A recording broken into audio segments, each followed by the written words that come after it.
Yes? Well, my husband and I will come round and see you in the morning.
Good morning. Well, how do we start? Frankly, electricity is one of life's mysteries to me, so we shall appreciate your help. With pleasure. You want to have your house wired. You can have it done with tubing or with one of the surface wiring systems. Tubing is rather expensive unless it is put in while the house is being built. Is there much difference in the prices? With a surface wiring installation, the cost is 3/4 that of tubing. The surface wiring seems to be the thing. Well, it comes to this. The type you require and the cost. Quite. Now, what are they? I would suggest BI, British Insulated Cables. These show boards will explain them. Oh. What worried us is having the walls damaged. That isn't necessary. This system can be laid on the surface without any damage. Splendid. That's what we want. Take this, for instance, the Hillsby Twin. This consists of twin conductors, insulated with India rubber and sheathed with the lead alloy. Oh. This sheathing provides a metallic cover which is connected to earth and ensures against shocks. The connections are as sound as they are simple. Oh, the boxes are certainly a neat job. Yes, they've been designed to be as unobtrusive as possible. Now here's another system, the CTS. This has a covering of tough rubber instead of metal, which would suit you just as well. The box is made of bakelite. Oh, yes. Used a lot in wireless. That's right. What a lot of wiring systems. Yes, we have one for every purpose, and they're all good.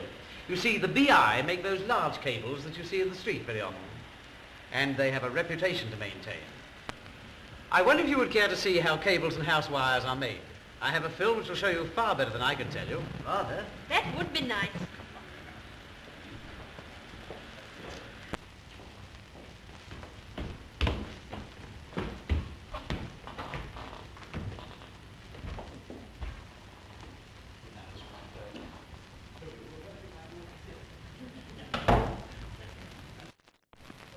We should really call this the birthplace of the cable, for we are in the latest of the 3 rolling mills at Prescot, where mill bars weighing 250 pounds are rolled down into a rod of 1/4 inch diameter.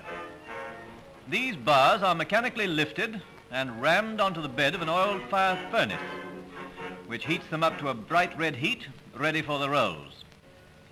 The entry of a cold bar pushes out a heated bar onto the live rolls, which convey the bar to the breaking down rolls, the first step in the reduction of the thickness of the bar. Backwards and forwards it goes on its reducing course, a much quicker process than that to which some ladies submit, and with much quicker results.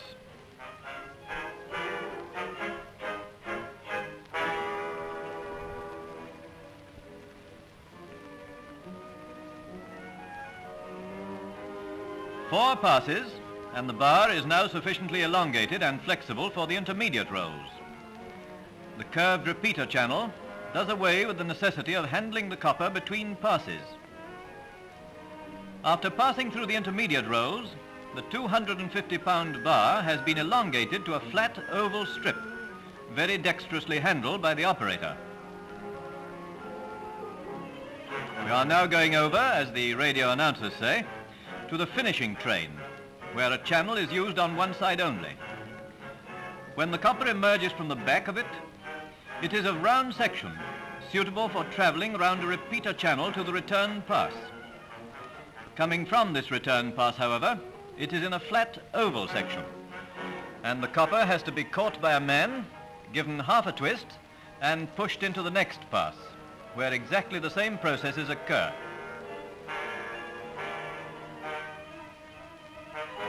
Now watch the slow motion and see the amazing skill and speed of these men. Thus, in a space of a few minutes, the copper bar has been reduced to a rod of 1,250 feet, which is passed to the continuous running winders. These winders drop the coils onto a travelling platform, which delivers the coils to an underground conveyor. After the rods have been pickled to remove scale, they are ready for the drawing machines, which convert the rough copper rod to bright wire.